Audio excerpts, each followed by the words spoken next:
Alrighty, so we are here. We are live. Thank you for joining. I am your host, Myki Angeline, with the Women's International Music Network, and this is our latest series, Live Front and Center. And I have got with me, this is so amazing, 5-time Grammy-winning vocalist, Candace Wakefield in the building. Thank you, Candace, so much for joining today. Thank you for having me. You guys are amazing. Thank you so much. You are amazing. So, I mean, we're gonna recap over your incredible list of accomplishments. You know, how you got into music, the fact that music has been in your family for quite some time. Absolutely. And then, you know, we'll touch base also importantly on your latest single, because it really reflects a change that you took within your musical direction and being more true to yourself. Absolutely. And how COVID's affected everything, you know, the whole 9 yards. So why don't we start off with, for anyone who might not really know the history of Candace Wakefield and how you got into music. I mean, was singing like your first love? Absolutely, absolutely. I come from a family of singers, you know, from my grandmother, Margaret Jenkins, who is my absolutely all-time 100% inspiration. My mother, my father, great singer-songwriters. I grew up, my brothers, sisters, we all sing, you know, so we were called the Wakefield. So it was just a house full of singing, you know, growing up. So of course, it was there from the jump, you know. And as a little girl, I remember writing songs on my little line paper and big words. And my mom has a cabinet full of songs that I've written from 4 years old up until now. And it's just a blessing to know that the gift that was, you know, instilled in me and listening to growing up actually happened to be my gift, you know, as well. So it's a beautiful thing. And it's definitely been a passion. Oh, that is precious. There's nothing more beautiful than being able to, I mean, from the moment you're born, it's just music is in the house. Most likely your mama sang when you were in her belly with her, and you just came out singing. Your vocals too are incredible. I mean, 5-time Grammy-winning vocalist. You have worked with a plethora of artists.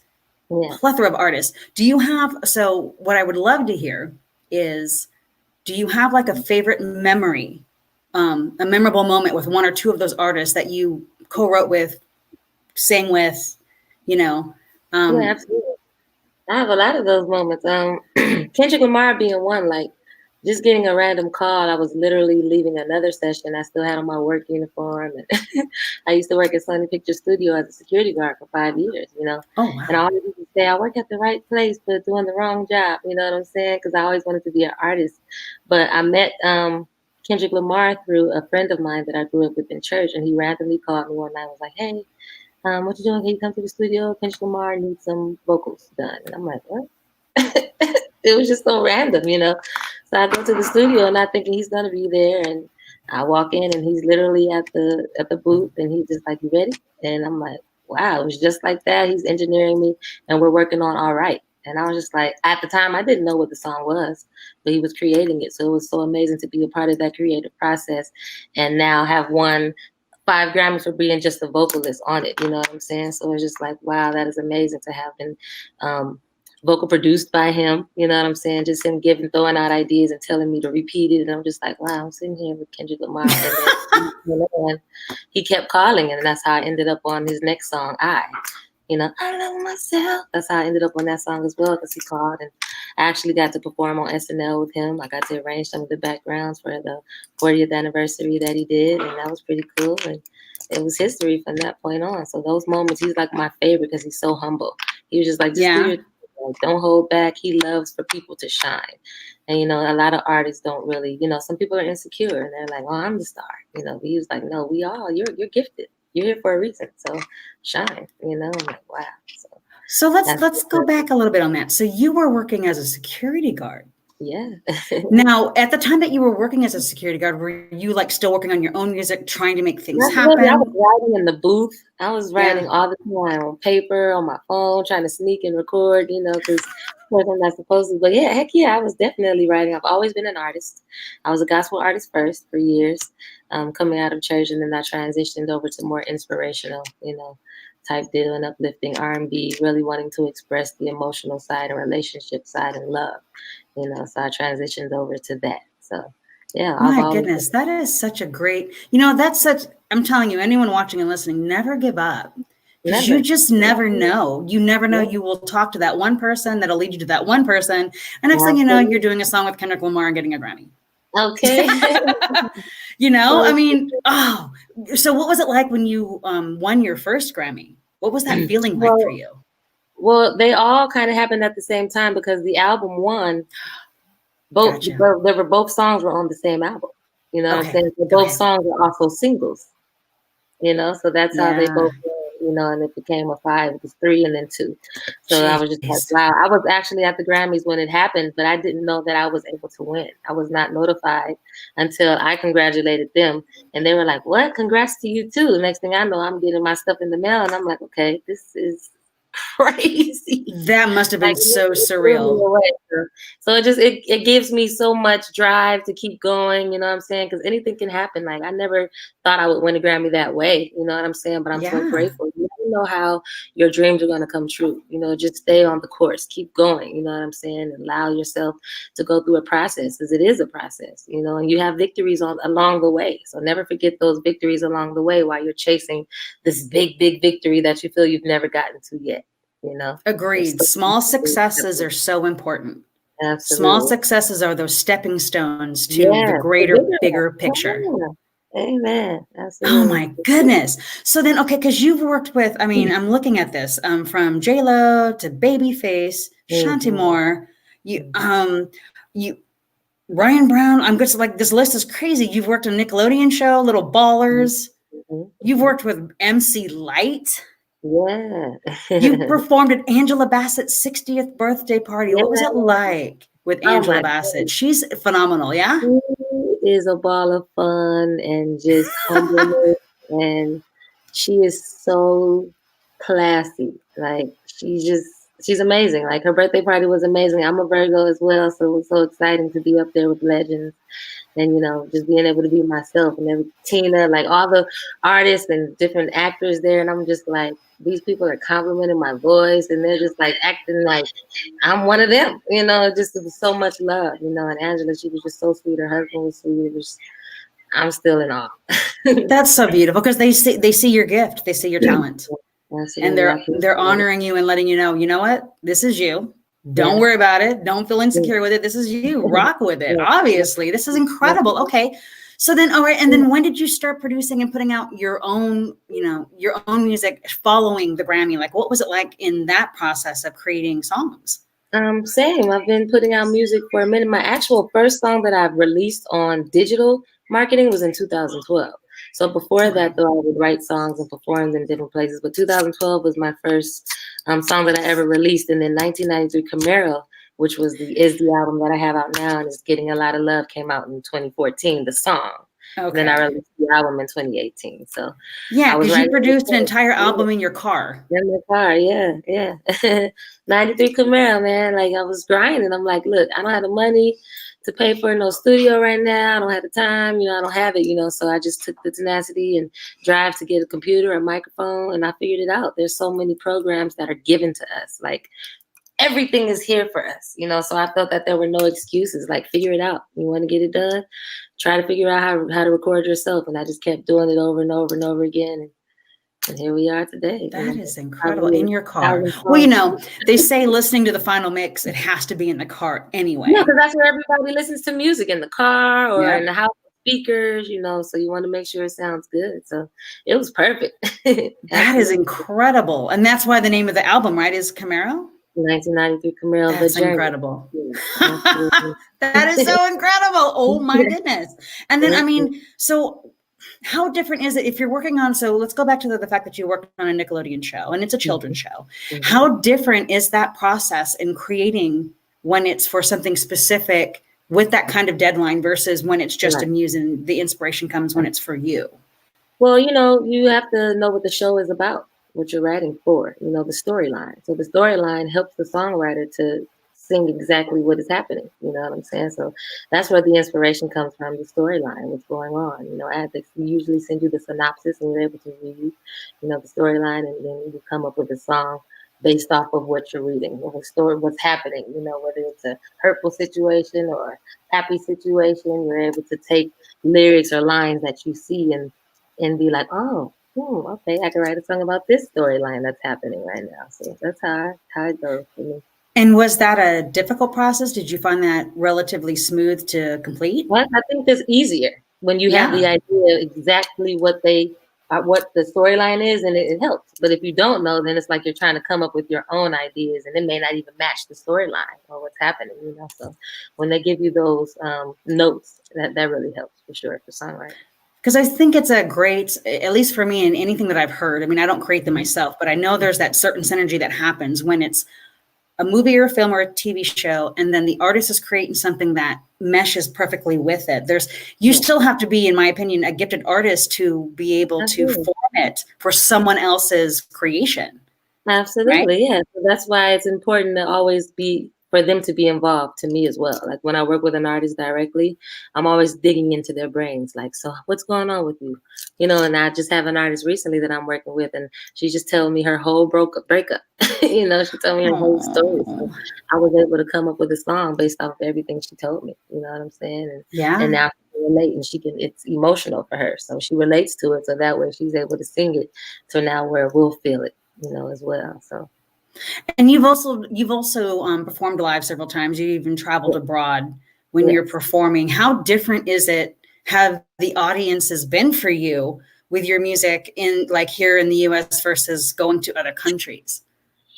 I mean, pre-COVID, of course, because obviously. Let me tell you, Japan, Korea, anywhere overseas, they're fanatics. But they're so respectful and they're so supportive. It's like mind-blowing how supportive they are. You know, they're like asking for your autograph. They're like hyperventilating. They're like, oh, like we don't get this at all in the US. We get support and we get love. But then I've gone to different countries where they're crying to meet you. And I'm just like, wow, like it's a beautiful thing to know that you're loved that much somewhere else, or that your music is effective thousands of miles away, and you feel over here that nobody's listening to you at all. You know what I'm saying? So it's very encouraging, you know what I'm saying, to travel abroad and know that you're known, or that you're loved, and that your music is. Yeah, that's got to be almost an overwhelming feeling, because music is just right. I mean, because everyone will have a song, certain songs, an album, anything at certain points in your life, right? Whether it's a happy moment, a sad moment, a tragic moment, the song is going to trigger it. So you're meeting with artists who built up this entire whatever they did for your music, and now they're like, and she's here. That kind of feeling, yeah? Oh, absolutely. Man. Absolutely. I've heard that a few times about the difference between, and I always like to ask people that question to hear just from you, your personal experience with it, how that feels, you know? And then now diving into it, because everything kind of went to a halt once COVID hit and the shutdown happened. I mean, did you have a plethora of things that you had to put on hold because of this year? Like, of course, I was supposed to be traveling back overseas, and that messed that up completely. I had a lot of different shows with another group that I sing with, and, you know, all of that had to come to a halt because we couldn't gather anymore. You know, everyone was fearful of their jobs. So we were all, you know, me personally, I'm like, oh, Lord, what is going to happen? You know, but having faith and having trust, you know, my account started to blow up as far as my mask. I had face masks on my site, you know, because I was pre-prepared, being that I went to Japan and Korea the year prior.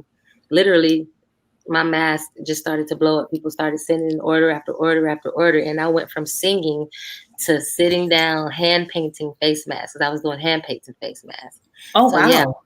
And I've been to your Instagram. So those who are listening, if you haven't been, you'll see them. You have several, and they're amazing. Yeah, absolutely. At superstarc.com, SUPASTARC.com. But I love that. I was so blessed because God knew what he was doing. You know what I'm saying? The universe, it all knew what it was doing. It had a plan, you know. So I was so grateful to the worry dropped, because my account started to rise because of the mask, and I was working my butt off, you know, and financially I was just like, wow, God, thank you. Because COVID, I'm like, whoa, this scared a lot of us artists, you know, and I'm so grateful to have an opportunity to be able to tap into other gifts and talents that I didn't even know I had.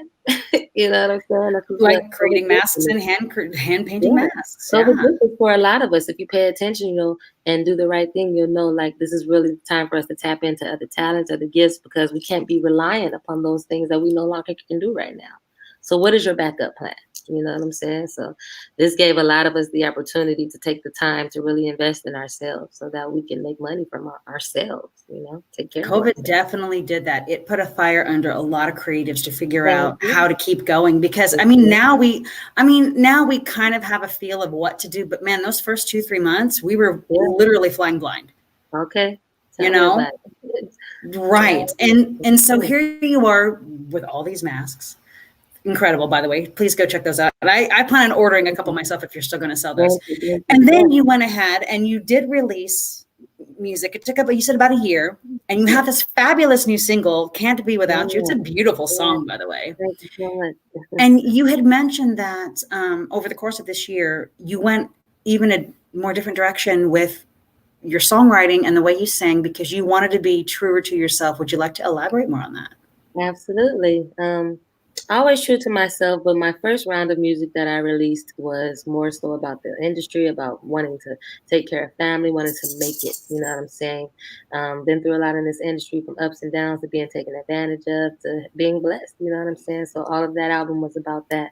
But this next phase that I'm in, I wanted to talk about my emotions as far as love, happiness. You know, I've talked about the sadness before in my previous single, Can't Help It, but this time around I've just been in a happier space, you know, and it's like, who doesn't want to talk about happiness? Like, why should you have to hide your happiness, no matter what sex it is, no matter what, you know? So I just wanted to be more open and not be afraid to say girl, you know what I'm saying? To be very direct in who it is that I'm talking about. I'm talking about a woman, a beautiful woman, you know, that I've been dealing with. So this is a coming out for me as far as lyrically. You may visually see me and people assume, you know what I'm saying, but they really don't know, because I'm a lover of all people at the end of the day. I wanted to be more open and be specific, you know, in the party that I'm dealing with. So that's what Can't Be Without You is, just expressing the love that I'm dealing with right now and, you know, letting her know I can't be without it.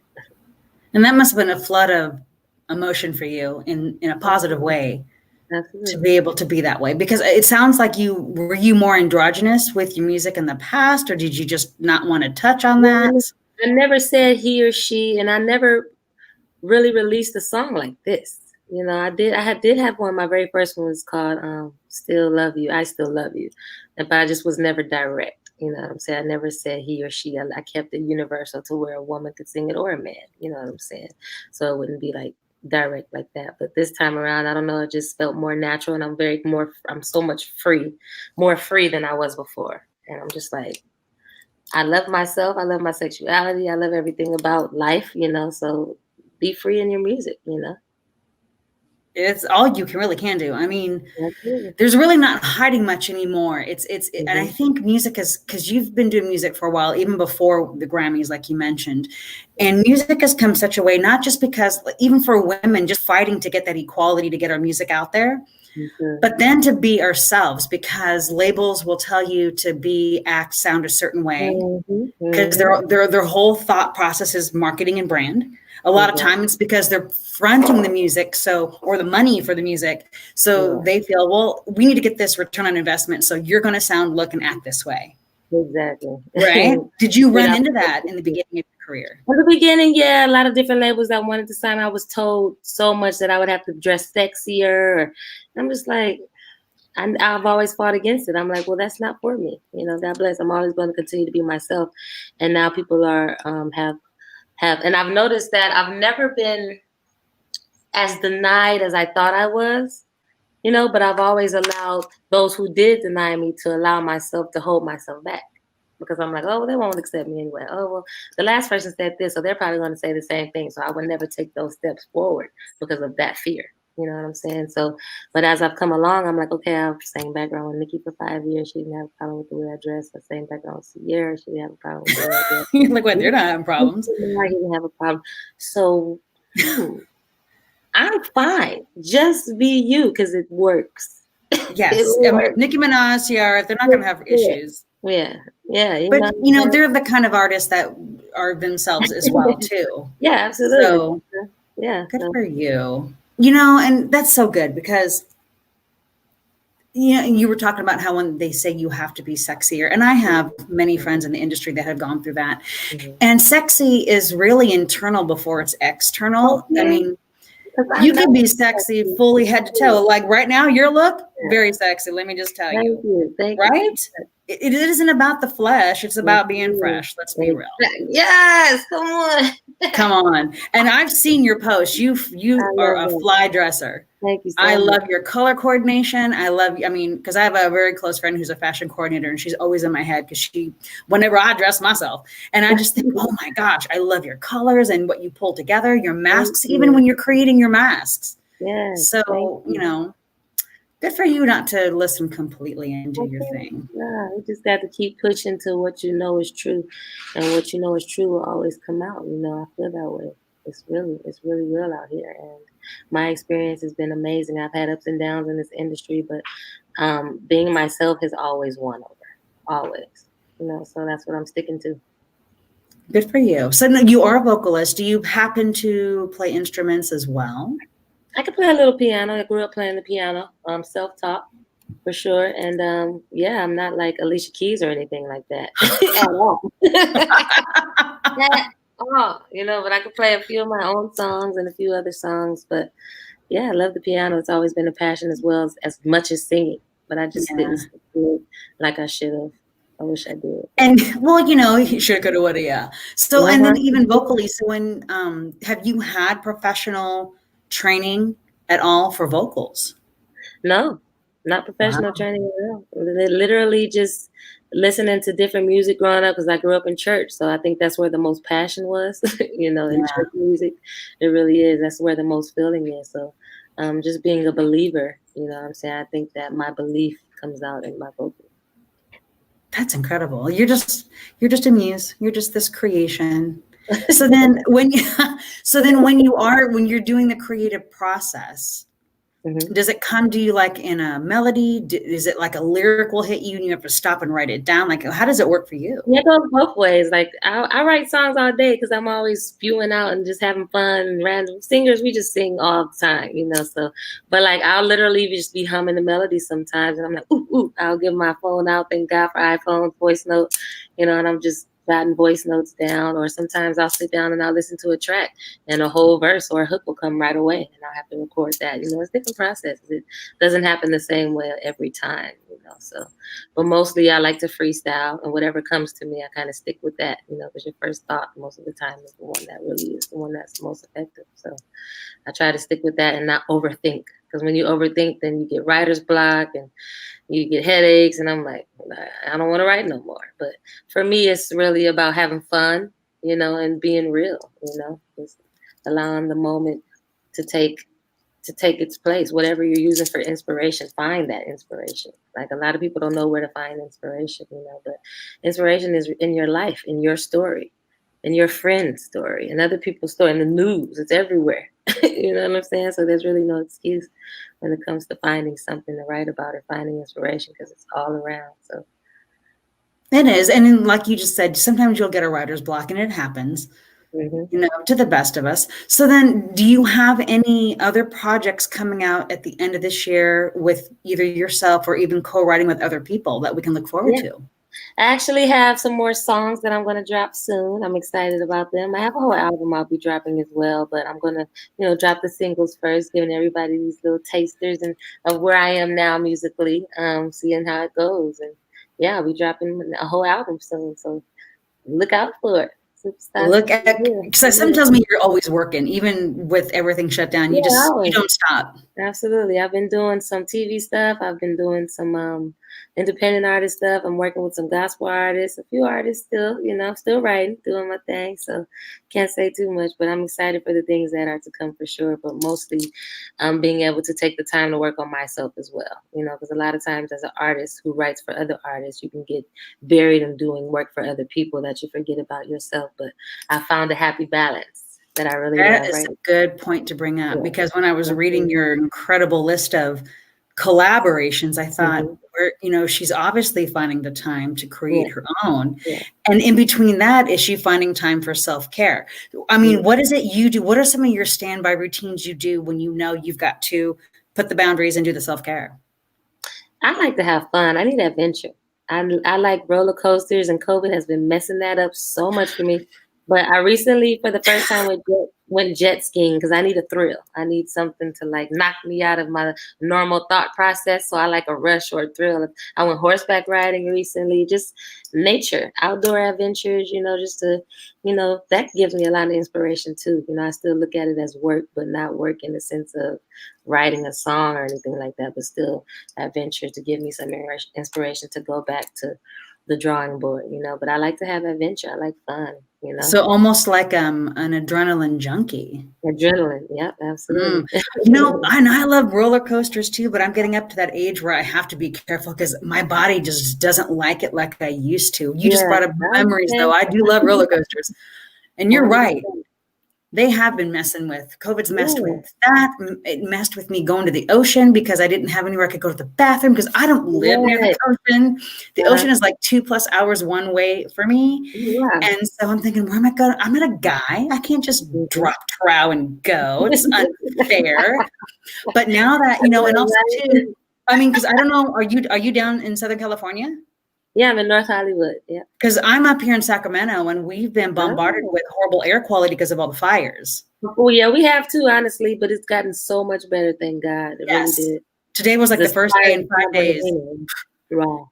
It's been horrible. It's, you know, because I've been caught in the middle of like the Santa Rosa fire, then the Chico fire, then the Vacaville fire, and I'm in the middle of all of it. So for 2 months, I've spent probably 80% of the time inside.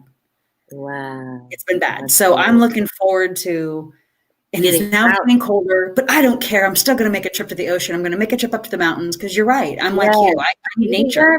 Come on. Yeah. I love the beach. That's all everybody does out here because, you know, no clubs or nothing is open. So everyone's at the beach. And it's not clustered or anything like that, which is really cool. Everybody, whoever you're there with, everyone is spaced out. That's good. It's been really beautiful. So that's good. Good for you, though, that you're you know the importance of self-care. I think that's where artists get burned out. When you're grinding, unstoppable grinding, even if you sleep, you're still grinding, and you got to take a break from that. You have to, I force myself to. Oh, that was part of that tip. You guys remember. So you've got new music dropping. That is awesome. What do you have, if at all? Because they're saying live music is supposed to, hopefully, crossing fingers, come back by next summer.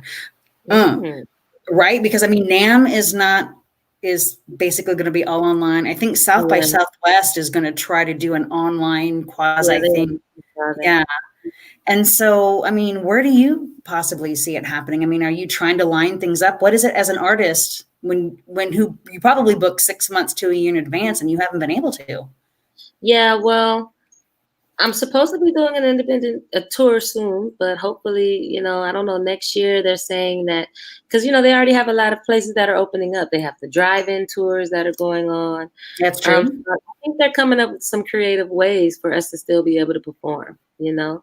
Flights haven't stopped, so that way we're able to travel, but they're coming up with some creative ways for us to still be able to perform as artists and everybody is safe. That's good. So I'm hoping by next year, you know, I really am hoping, you know, mid summer, I do believe so. Maybe April, you know. That would be great. I would love to see you live. I'm going to have to keep following you because. And I just actually did, which is cool. I've been able to perform recently because everyone's doing all these live studio performances. I just did one yesterday for After Church LA, which was amazing, live band. I also did one recently with KJLH, the radio station. They had a whole live quarantine concert going on. Wow, okay. So there's been opportunities, you know, so I'm grateful for those. I'm like, come on, keep them coming, you know, because we still have a lot of tours and things that we're not able to do right now. But these small things are really helping us as individual artists to be able to breathe again musically. You know? I've seen that with other artists that I know too, and that I'm really grateful that they're having ways to do it and still stay safe because we're not out of this just yet. That's the hard part. We want to be out of this so bad. We've got holidays coming up. We've got like Thanksgiving and Christmas coming up, and it's like holiday specials. Where are they? Where's the music? Where's the live? So for people to follow you, obviously on your socials, but like, is your website your name? Superstarseed.com is my website. That's what it is. I love that, by the way. Super. And it's SUPA, yeah? Yeah, SUPA. SUPA. I just I love have that. videos on there. My songs There it is are on right there, there. everybody. Superstarc.com. Yeah, there it is. Go to her website. Follow all her socials. Please. Check out her music. She's I have a super, little small super. video. Yeah. Too, Do what? YouTube. I have a little small video on there that I put together, a little collage Oh, there you for go. Cant Be Without You as well on YouTube. You guys check it out.